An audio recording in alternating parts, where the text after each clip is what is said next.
TCOG Lagos at TCOG Lagos and Ugo Dre. Ugo Dre.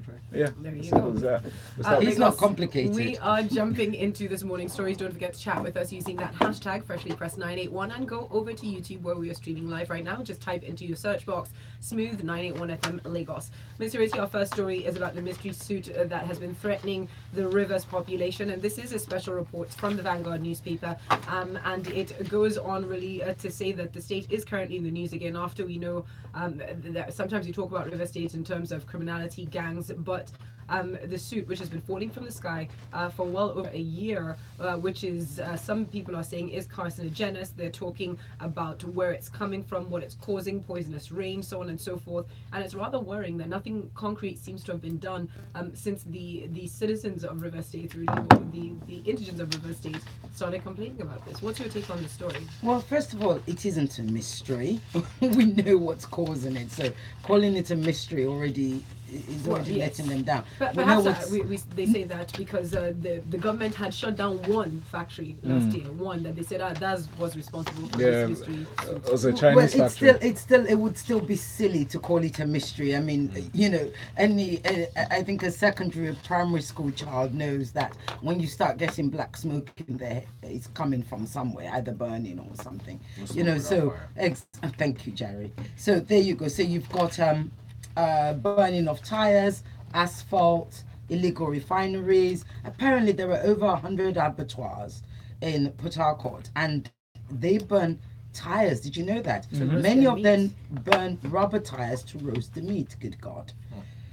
Yeah, don't be bringing me any meat from Port Harcourt. Anyway, yeah, so all those things are what's contributing to this ugly, disgusting suit that's in the air, and it has been going on for long enough. What's even more disgusting, so we know what's causing it. As per usual in Nigeria, either we don't want to know what to do about it, how to resolve it, or we choose to politicize it. Because guess what? By politicizing it, we actually don't have to do any work. We can just sit on our backsides and point fingers at each other. And clearly this is what's beginning to happen, because now the governor, Wike, is because the people are actually demanding that the governor start to do something about this, one of which is start to do environmental reports. They want them to take health and safety very seriously. They want them to start educating, doing daily air quality reports for the citizens, etc., etc. But of course, Mr. Governor Wike, that is, who doesn't really want to do anything clearly, then says, don't be talking to me. You need to talk to the federal government, because guess what? It's the federal government that's your problem. Really? How? He said, well, I don't control the refineries. I don't even control the army. I don't control the police. I don't control this. So how could I stop this from happening? He says. Says help us demonstrate against the federal government. He said help us demonstrate against the federal government and we'll all be happy. He actually said we must situate cause of the suit and the fact that the federal government has decided to make sure that a greater percentage of the state dies. I don't know where they find this. Isn't he supposed to be? Sometimes I'm sure they're androids that haven't been programmed properly. I'm sorry, Mr. Ireti. Isn't he, as a governor, supposed to be the stakeholder? Precisely. So somebody representing the federal government at the state level. Precisely. That's what he says. He's a bank manager. He's the state money manager. He takes care of that. And besides, there's a suit in Lagos we know it's not mystery. Yeah. So therein lies the problem. Now let's go. But what's really important is it's the people of Port Harcourt you've got to feel sorry for. My new neighbor, who actually was sort of working in that industry, I mean, when they talk about it, it really is sad, because it goes in up with the rain, right? Goes back in with the food. It goes into your lungs. Children, of course, children. They're always the ones that suffer the most.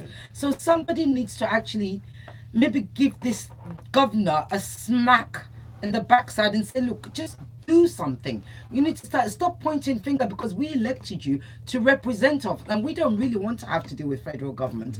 Whatever's going on with federal government is your problem. Deal with it. You know, you very and much stop for that, behaving like a Ms. badly programmed android. Thank you very much for that. Really worrying stuff. I certainly do hope that there will be some implementation in terms of environmental care for people in River State. But we move on now. Let's talk about a story from ThisDay newspaper. Ezekwesili faults the federal government on human rights violations and is backing a mobile app to give you information about your rights. So the former vice president of the World Bank and human rights activist Dr. Obi Ezekwesili has condemned the federal government's bid to stop the Bring Back Our Girls advocacy campaign, describing it as a gross violation of human rights. This is obviously following up on the aggressive dispersion of the protesters in Abuja very recently. And so she gave her support to the launch of a mobile app tagged Know Your Rights, fully funded by the US consulate, meant to educate Nigerians, especially the less privileged, on their rights. Now, Kema, I want to know what your take is on this. First of all, in terms of the actions of the government, and not just towards the Bring Back Our Girls campaign movement, but in general, and not just the federal government. I think on state government levels, we see violations as well.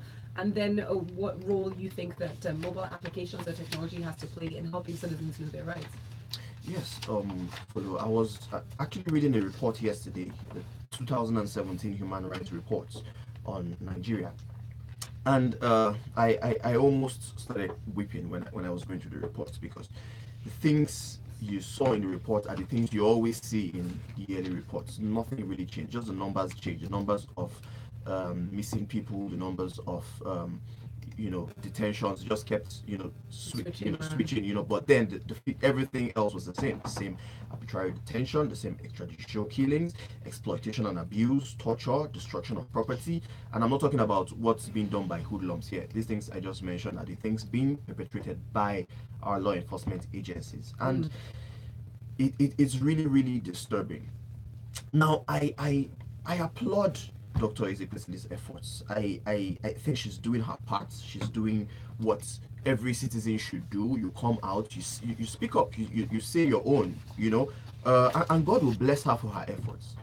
However, the launching of an app, do you really think that's the solution to the problems? Do we really think that it's because Nigerians don't know their rights? I don't think it's a problem or a question of Nigerians not knowing their rights. I think it's a question of the law enforcement agents just being arbitrary. They just don't care. Here's the thing, and while I agree with your law enforcement agency sometimes being arbitrary and not caring, what is the next step that you think the average citizen takes? Nothing. The average citizen does not report it to any other enforcement agency, or doesn't report it to any bodies that should be responsible for checking the law enforcement agencies. And sometimes that does go back to people knowing their rights and knowing what they can and cannot complain about. But is that about not knowing your rights or where to report it to? It's two very different things. I'm just pointing that out. You can read an app. I think Kema is right. You can read an app. Then what? The thing is this: I am a lawyer. I am a practicing lawyer. These are things I do every day. I've been detained 4 times for human rights activism. So I was detained for even fighting for human rights. Not even that I did something wrong. So we have a fundamental problem in Nigeria. We always think it's corruption, but I keep saying this. It has to do with compliance. People are just not accountable. Yes. I know it's not right, but then again, I know there are no consequences if I do it. Again. So if I'm a policeman, I will detain you. I know what I'm doing is wrong, but then again, I know that nothing will happen. Nothing will happen. Again, I completely understand this. What I'm going back to again is the pressure that numbers can put on any government administration, and we have seen it with these administrations when we come out in numbers to protest against certain things. Which is why what I'm pointing back to is simple things like a police officer taking your phone and looking through it. The number of people that didn't even realize that was an illegal action, and not just in Nigeria. I'm talking even when you're in transit, traveling globally. Most people do not know that law enforcement agencies are not supposed to be able to do that. So they don't even know to complain about these simple violations. Thank you. Now, when the policeman stops you, picks up your phone, now you know this, he stops you, he has a gun, a fully loaded gun. Exactly. He tells you, give me your phone. What are you going to say? No, No, I have a right. My dear, that man will blow your head off. Kema, Because in the report I read through yesterday, we have, first of all, where's Nnamdi Kanu? I am not disputing that, Kema. Do you know how many missing people? My point was, most people do not follow up after the violation. That is all I was pointing out. And it comes back to the issue of the fact that nobody is compliant. Nobody is compliant. And you will follow up. Trust even me. When you're trust me. There are so many cases in court against the Nigerian police for so many cases. Exactly. They know these things. They brief lawyers, and the lawyers know what they do. They delay the cases. You know the point. They just drag the cases for donkey years, and you get frustrated. That's what happens. Understood. Thank Because you very it's the much. system. Do continue to send in your messages and your thoughts to us. That hashtag is freshly press 981. Speaking of the system, the Nigerian Ports Authority, or at least the Nigerian Navy via the Ports Authority, are attempting a new system. Trucks get call-up cards, NPA bars empty boxes. The story's in from the Punch newspaper. Ugo Dre, I'm going to ask you what your opinion is of this story. They're saying to help ease the gridlock that it just has a papa in its hold, the Nigerian Navy is introducing a call-up card system for trucks that have business to do at the ports. The call-up card system will only allow trucks that have business inside the ports, while those without call-up cards will be turned back at the foot of the bridge. Over to you, Good. Folu, if this is going to reduce gridlock at the Papa ports, then all remain good. However, when I read this, a number of things crossed my mind. One, it was the Navy, right? So why is the Nigerian Navy getting involved in port congestion, and not just getting involved in terms of, on the security side of things, but actually in the operations of movement of trucks in the ports? And I look at them like, you're using call cards, so we're basically just to handle ports decongestion of trucks move in and out of ports. We can't even handle that systemically. So it makes you wonder, if this is Nigerian Navy, right, doing this with all the resources they have and all the training that they've had, this is what they've been able to come up with. How can we actually deal with crisis situations, or situations where we have complete gridlock or complete standown? So, but at the end of the day, if this is what they've come up with, and this is going to ease traffic around the Papa port, I don't think I can complain too much. It's just that it's a shame that we'll have to come down to our Nigerian Navy is now going into port operations. So, what's the job of the Nigerian Port Authority anyway? Well, no questions. Thank you very much for that, Ugo Dre. Moving onwards now, let's talk about this interesting story in from ThisDay newspaper. The federal government creates a traditional medicine department to produce a cure for malaria. Yesterday was World Malaria Day, and we have been seeing news about different African countries that might be rolling out vaccines. Well, in Nigeria, for the first time, there's been the creation of a traditional medicine department in the Federal Ministry of Health. This is to champion research into the discovery and application of traditional medicine, and the Minister of Health, Professor Isaac Adewale, said that the first assignment of the department would be to conduct research that would lead to a discovery for the cure for malaria in Nigeria's forests. Over to you, Miss Ireti. I'm excited about this. I really am excited about this because we do have, I for one really sign up to traditional medicine. In fact, there's a professor, Professor Adeniji, who visits in Ibadan, and my sister also has one that she visits in where you can't underestimate the value that these people bring, especially for people who don't trust conventional medicines. And conventional medicines have also been proven to have long causal effects to people's lives. So so it's about time we started to bring them into the fold and actually turn it into a proper, bona fide, structured, and industry, which I think is what is going to happen as a result of this. Look, there are herbs that can actually help with malaria. There are herbs that can help with sickle cell. There are herbs that can help with bedwetting, you name it. We need to start respecting what God has given us naturally. All those skills and the plants and the leaves and stuff. And I think that's what this is about. So for me, I commend the federal government for finally waking up to what was always there in the first place. Now, what are we afraid of? Of course we're afraid, because we're afraid everything that federal government is involved with. When government is involved, it gets a bit, you have all these man, they're a form of, at the end of the day, one shake off one, so they're a form of our, but once government is involved, things get a bit dirty and murky, and you don't know, it just loses control. And this is my greatest fear. All these professors have been doing it for such a long time. government, federal government, please do come along and make up. Absolutely. Just don't, because you know, it'll just be the end of it when you start mixing the wrong herb with the wrong, you know, it will do or something, and you know, and getting messed up. Let's all stay in our lane. Yeah, but this is good news. I mean, I'm Joseph Hart. Go and read it. It's in ThisDay. Excellent news. Thank you very much for that, Miss Ireti. A few messages have come through, so I'm going to start with Osazo Mazua up on Twitter, who says, I was stopped by the police this morning to Echo Bridge. They collected about 2,500 naira from me. Now, what was my offense? Beating a red light. But the traffic light there does not work. Did you show them your app? Well, So how do you know the fact I know my right. what Adams up on WhatsApp says, but people don't know their rights, and the more people that become aware of their rights, the more empowered they will become. Very true. We've got in from Big T, who says, in Port Harcourt, do not disregard what the governor is saying. What real power does he have? Nigerian version of federalism is actual unitary and it has failed. The governor doesn't control the refineries and they are the real polluters.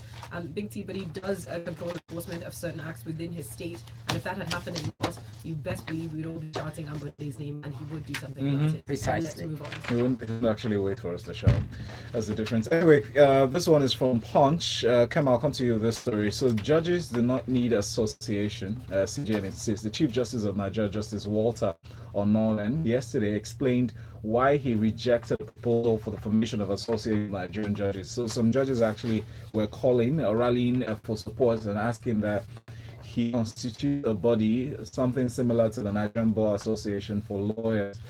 And the Chief Justice says clearly, my obvious response was an emphatic no, that the mandate of a judicial officer is adjudication and not advocacy. What's your take on this? I support the CJN on this. Judges don't need an association. For what? What is in it for? You know, what's advocacy needs are they beginning to champion?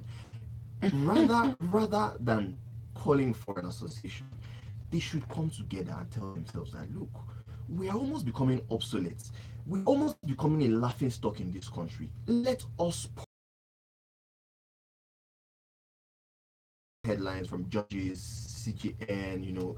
I get scared because I don't want to hear the public backlash. Access to justice is still so poor in Nigeria. We just finished having a conversation about the police, and it falls back to the court system because the average Nigerian doesn't have confidence in the courts anymore. Well, we had cases where judges were allegedly paid some sums of money so that the court rulings could be in favor of the said victims, or first of all, these are allegations. Secondly, some of these are corrupt, and look, they're very, very minute fractions of the entire burden of cases in the courts, because we have so many. Look, for example, we have an old woman. She just retired and she used all her savings to buy a house. Omonile came, took over the house. Sorry, you can't have access into your house. So she went to court. Hey, help me. So there are no big wigs involved. Nobody is bribing any judge here. Just the normal wheel of justice should take its place. My dear brother, it will take you no less than 16 years to get justice. Yes. Wow. Why? No less than. First of all, you spend 8 years land case. First of all, you spend about 9 years in the High Court. You spend about 4 years in the Court of Appeal. And in the meantime, what happens to the land? You spend nothing. It just lies fallow. Haven't you seen this?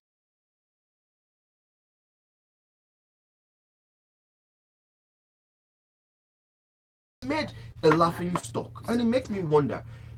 Judicial review. Why is it not going forward for the criminal and civil justice? What we're really looking at is a review of the entire process. Why? Points at it. I mean, if we know why it we don't. Suits them. Exactly. The incentives are not there. The judges, the legislators, legislators, the legislators, all of them. It suits them. If it didn't, they would have done it. It suits the system. It's just, and the system is made of people. It just doesn't make any sense. Judges still take notes with long hand. When you forget what you see on Suits and Boston Legal. That's tough for old. Everything you say needs to be recorded verbatim by the judge, and it doesn't make any sense. What happened?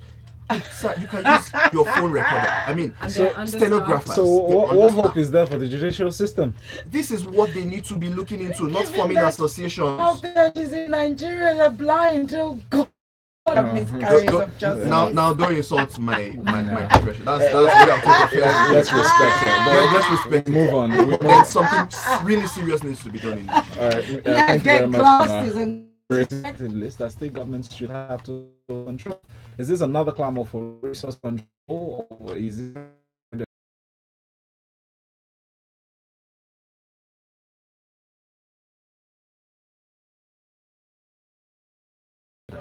With mineral resources is red. That's all we've for years now.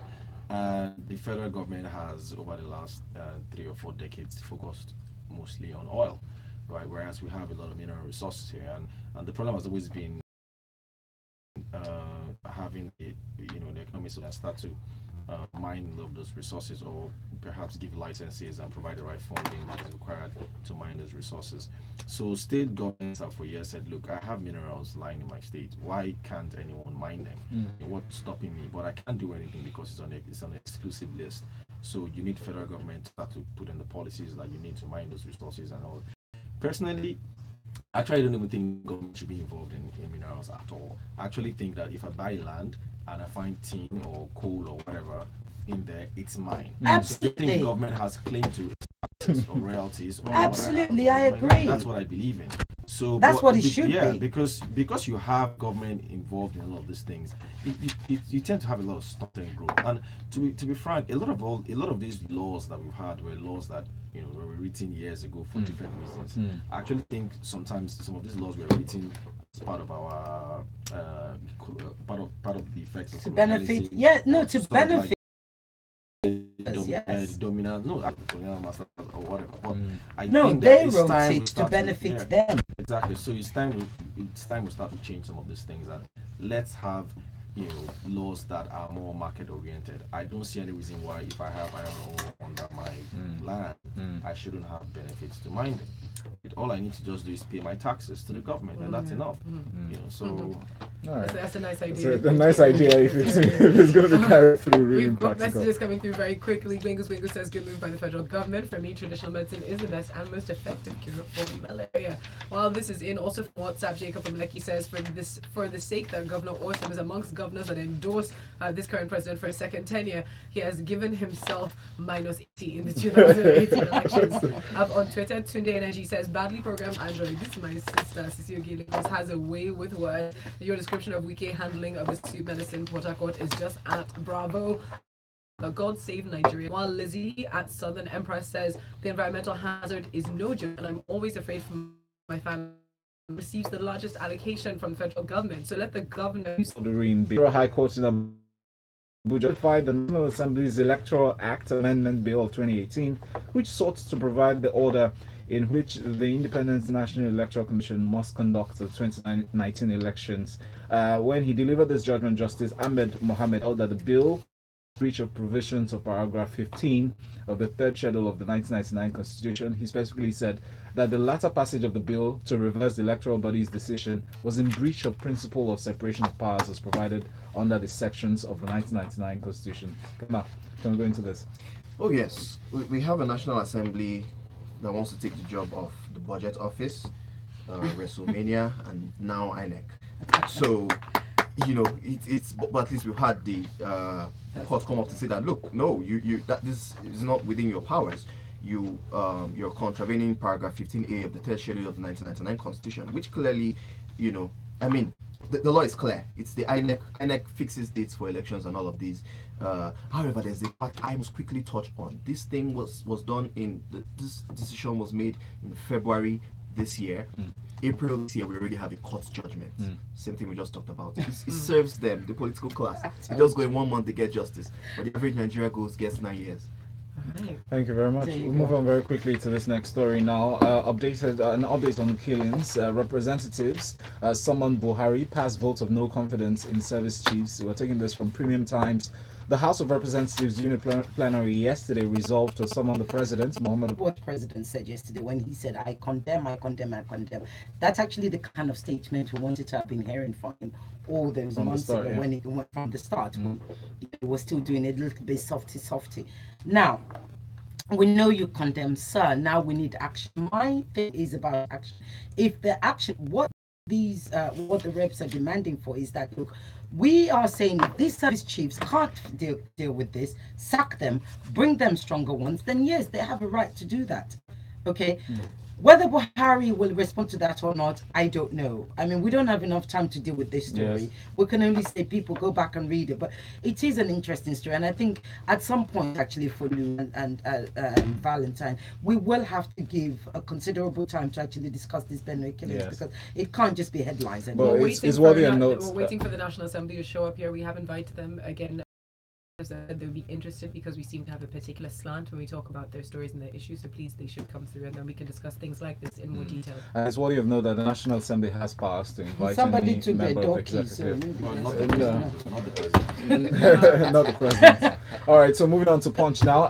On the alleged 320 million naira, 22 million naira fraud, we're talking about the Ibori's ally. Court remands Nwaoboshi in prison. Is from Punch. The Federal High Court in Lagos yesterday ordered the remand of the senator representing Delta North in the National Assembly, Peter Nwaoboshi, in Ikoyi prison. The charges actually contemplated on bordered on conspiracy and money laundering. Ugo Dre. I'm just wondering why they had to add Ibori to this story. I wanted to say when I saw Because it. It's part of Ibori's legacy. He self-acclaimed, he So self-declared basically, himself. what rather Peter as a Nwaoboshi, I think this case started last year. The claim was that he was giving money to buy something for to import something or whatever for giving a contract to the Delta State government. So they claimed that he bought used products instead of construction equipment. Yeah, instead of brand new ones. So the difference, the money that he saved, diverted it of money laundering to buy properties in Lagos. That's Yeah, but if the contract about. doesn't say to buy but brand then, new, another school of thought is saying that this is basically part of, against Saraki. This is politically debated and really not about that stuff. But then the fact that he's Ibori's ally, well, I mean, I think that just answers it. Thank you very much. for that, Ugo Dre. And a final couple of comments just to end this show. This is up on Twitter from Gabriel, who says judges make handwritten notes because they're required to do so by law. Gabriel, we're aware of that, which is why we're saying that it needs to be reviewed, because that is slow and it is tedious, and often the judges have to take breaks just because they're tired. Henry Manuel up on WhatsApp though says, personally, I'm tired of this resource control thing. Just control the resource and make the best of it. The governor who signed the Sky budget though is not Emmanuel, but Governor Ayade of Cross River State. Thank you very much. Thank And on you for that the note, we're correction. done. Yes, we're done. You can find our analysts up on Twitter, Instagram, Ugo Dre at Ugo Dre at Miss Ireti Sisioge Lagos, and of course, Lagos. Coming up next at 8:15 is entertainment inside of the grapevine. Good morning. The headlines, the stories. I wonder the same thing. Like, what has Ibori got to do with this? And I'm sorry, if you give somebody a contract that says buy equipment, if you don't set it, that it must be brand Well, I'm new. sure he would have told you. No, but I'm just we don't. everything. No. You know this is Nigeria. I've learned some country. You have to be explicit to things, because if you're not, Those don't- contracts are explicit. not all of Usually, them. yeah, government contracts. Very good. Are they? Thank you very Are they much. usually explicit? There's government Of course contracts. Of course